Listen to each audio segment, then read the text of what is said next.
Hey, let's take a look at the Compresso app. So I opened the app and it works on Mac and Windows. I'm going to drag in a couple of files that I want to compress. So I drag them in, they're loaded up, and you can see that they are ready.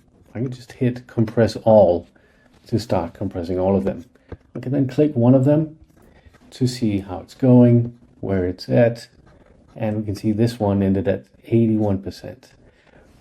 We can also see here that the app tries to guess what the final file size is. So here it says 45 megabytes, and it's almost what it was. I can then hit the little folder icon, which will reveal it in my operating system.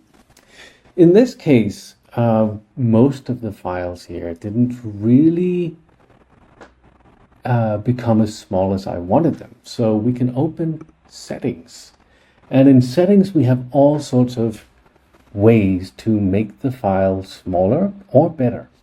Let's have a look. So the quality slider up here is a trade-off between file size and quality. If it's 6, the file is going to be relatively big, but the quality is going to be great. If it is 3, that's the recommended setting. Faster versus better. If I do this better, then it's going to take us a while longer to compress, but your computer will have the chance to actually really make the quality good. So this is the default. If you're just dragging in files to share them on Discord, faster is often fine. But if you're compressing files for your long-term archive or the web, then maybe you want to spend the extra time in CPU cycles. And talking about CPU cycles, we have the boost button.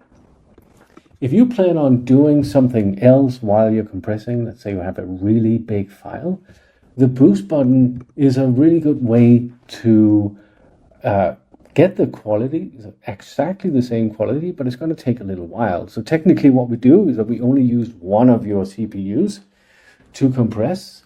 And when the boost is on, like here, we use almost all of it. So other apps might suffer a little bit. You can choose a format. You can make it web stream friendly, which means that if you embed this video on a website, it's going to be able to stream and start playing before the video has fully downloaded. That's nice. Frame rate, scale, and speed. Kind of obvious. You can also remove the audio, and you can preserve the metadata if you're compressing videos from a while back and you want to, preserve whatever your video app or camera has put into the video. Over here, we can see the comparison slider. So you can check the quality as you go along.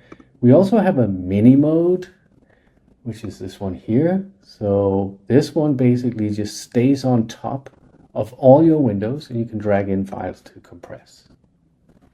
And that is a quick introduction to Compresso.